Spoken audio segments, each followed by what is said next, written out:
മൂന്നാം വഴി വീക്കെൻഡ് ന്യൂസിലേക്ക് സ്വാഗതം. ഞാൻ നിത്യ. ഈ ആഴ്ചയിലെ പ്രധാന സഹകരണ വാർത്തകളിലേക്ക്. രാജ്യത്തെ അർബൻ സഹകരണ ബാങ്കുകളിൽ നിക്ഷേപത്തിൽ കഴിഞ്ഞ 10 വർഷത്തിനുള്ളിൽ നടന്നത് വൻ കുതിച്ചുകയറ്റം. 2013-14 സാമ്പത്തിക വർഷം 3.15 ലക്ഷം കോടി രൂപയായിരുന്നു നിക്ഷേപമെങ്കിൽ 2023 മാർച്ച് 31-ന് 5.33 ലക്ഷം കോടി രൂപയാണ്. കഴിഞ്ഞ ഒരു ദശകത്തിൽ അഡ്വാൻസും കുതിച്ചു കയറി. 1.99 ലക്ഷം കോടി രൂപയിൽ നിന്ന് 2022-23 സാമ്പത്തിക വർഷം 3.30 ലക്ഷം കോടി രൂപയായി. അർബൻ ബാങ്കുകളുടെ മൊത്തം ബിസിനസ്സിലും കുതിപ്പുണ്ടായിട്ടുണ്ട്. 2013-14 സാമ്പത്തിക വർഷം 5.14 ലക്ഷം കോടിയായിരുന്ന ബിസിനസ് 2022-23 8.63 കോടി ആയി ഉയർന്നു.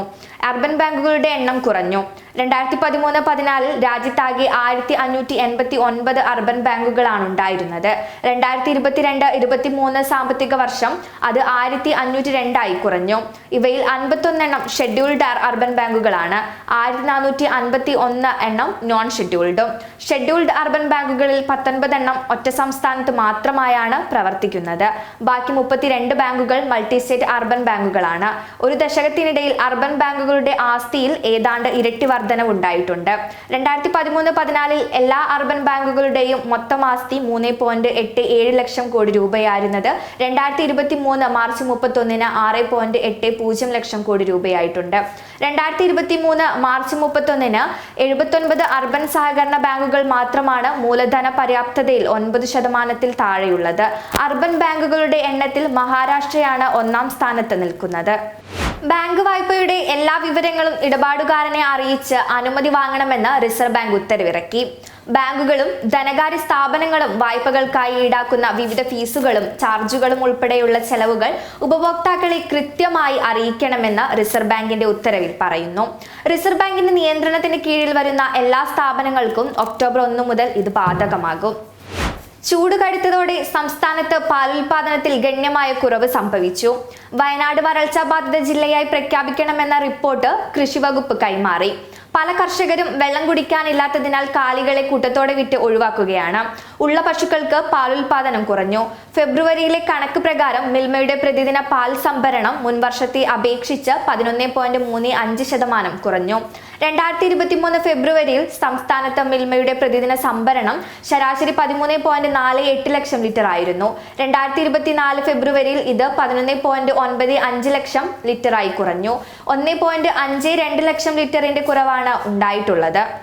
കണ്ണൂരിലെ ഇൻസ്റ്റിറ്റ്യൂട്ട് ഓഫ് കോപ്പറേറ്റീവ് മാനേജ്മെന്റ് സഹകരണ സംഘങ്ങളെ അംഗകേന്ദ്രീകൃത സ്ഥാപനങ്ങളാക്കി മാറ്റിയെടുക്കുന്നതിന് സൗജന്യമായി ബോധവൽക്കരണ പരിപാടികൾ നടത്തുന്നു. സംഘങ്ങളിലെ അംഗങ്ങൾക്കും ഇടപാടുകാർക്കുമാണ് ഈ ബോധവൽക്കരണ പരിപാടി നടത്തുന്നത്. കേരള സഹകരണ നിയമപ്രകാരം നിക്ഷേപങ്ങൾക്ക് നൽകുന്ന പരിരക്ഷ, സംഘങ്ങളുടെ സുതാര്യത ഉറപ്പാക്കുന്ന സഹകരണ വകുപ്പിന്റെ മേൽനോട്ടം, പങ്കാളിത്ത വിഭവ സമാഹരണവും വിനിയോഗവും, പ്രാദേശിക വികസനവും സംഘങ്ങളുടെ സാധ്യതകളും, അംഗങ്ങൾ സഹകരണ സ്ഥാപനങ്ങളിലെ ബിസിനസ്സിൽ പങ്കുചേരുന്നതിനുള്ള പ്രചോദനം എന്നീ വിഷയങ്ങളാണ് ബോധവൽക്കരണ പരിപാടിയിൽ ഉൾപ്പെടുക. പരിപാടി സംഘടിപ്പിക്കാൻ താല്പര്യമുള്ളവർ താഴെ കാണുന്ന നമ്പറിൽ ബന്ധപ്പെടുക. കതിരൂർ സർവീസ് സഹകരണ ബാങ്ക് പ്രസിഡന്റ് ശ്രീജിത്ത് ചോയന് രാഷ്ട്രീയ നിർമ്മൽ രത്ന അവാർഡ്. കഴിഞ്ഞ 4 വർഷത്തെ ബാങ്കിന്റെ പ്രവർത്തന പുരോഗതിയും സാമൂഹിക സാമ്പത്തിക രംഗത്ത് നൂതന പദ്ധതികൾ നടപ്പാക്കിയതും പരിഗണിച്ചാണ് അവാർഡ്. ഡൽഹിയിൽ വെച്ച് നടന്ന എക്കണോമിക്സ് ആൻഡ് സോഷ്യൽ ഡെവലപ്മെന്റിന്റെ ദേശീയ സെമിനാറിൽ പത്മശ്രീ ഡോക്ടർ ജിതേന്ദ്ര സിംഗ് ഷണ്ടിയിൽ നിന്നും അവാർഡ് ഏറ്റുവാങ്ങി. ചെറുകിട ധനകാര്യ ബാങ്കുകൾ സ്ഥാപിക്കാനുള്ള 2 സ്ഥാപനങ്ങളുടെ അപേക്ഷ കൂടി റിസർവ് ബാങ്ക് നിരസിച്ചു. 2023 ജൂലൈയിൽ 3 സ്ഥാപനങ്ങളുടെ അപേക്ഷയും ഇതേപോലെ നിരസിച്ചിരുന്നു. ആകെ 11 സ്ഥാപനങ്ങളുടെ അപേക്ഷകളാണ് ഇതുവരെ തള്ളിയത്. അതേസമയം 2 സ്ഥാപനങ്ങളുടെ അപേക്ഷ റിസർവ് ബാങ്കിന്റെ പരിഗണനയിലാണ്. Dwara Kshetriya Grameen financial services private limited, tele solutions private limited എന്നിവയുടെ അപേക്ഷകളാണ് ഏറ്റവും ഒടുവിലായി തള്ളിയത്. യൂണിവേഴ്സൽ ബാങ്കുകളും ചെറുകിട ധനകാര്യ ബാങ്കുകളും സ്ഥാപിക്കാനായി ഇതുവരെ ആകെ 13 അപേക്ഷകളാണ് തങ്ങൾക്ക് കിട്ടിയിട്ടുള്ളതെന്ന് റിസർവ് ബാങ്ക് പത്രക്കുറിപ്പിൽ അറിയിച്ചു. യൂണിഫൈഡ് പേയ്മെന്റ് ഇന്റർഫേസ് സംവിധാനം ഉപയോഗിച്ച് ബാങ്കുകളുടെ ക്യാഷ് ഡെപ്പോസിറ്റ് മെഷീനുകളിൽ പണം നിക്ഷേപിക്കാൻ റിസർവ് ബാങ്കിന്റെ അനുമതി. നിലവിൽ ഡെബിറ്റ് കാർഡുകൾ ഉപയോഗിച്ചാണ് പ്രധാനമായും ക്യാഷ് ഡെപ്പോസിറ്റ് നടത്തുന്നത്. UPI ഉപയോഗിച്ച് കാർഡ്ലെസ് പണം പിൻവലിക്കൽ ഏർപ്പെടുത്തിയതിന്റെ വിജയം കണക്കിലെടുത്താണ് ക്യാഷ് ഡെപ്പോസിറ്റിനും പുതിയ സംവിധാനം ഒരുക്കുന്നത്. 2024-25 സാമ്പത്തിക വർഷത്തെ ആദ്യ ധനനയ യോഗത്തിലാണ് ഇത് സംബന്ധിച്ച തീരുമാനമായത്. കോഴിക്കോട് ജില്ലയിലെ ചെക്യാർഡ് സർവീസ് സഹകരണ ബാങ്ക് മെമ്പർമാർക്ക് ഏർപ്പെടുത്തിയ അപകട മരണ ഇൻഷുറൻസ് പദ്ധതിയിൽ ആനുകൂല്യത്തിന് അർഹരായ മെമ്പർമാരായ കുടുംബാംഗങ്ങൾക്ക് തുക കൈമാറി.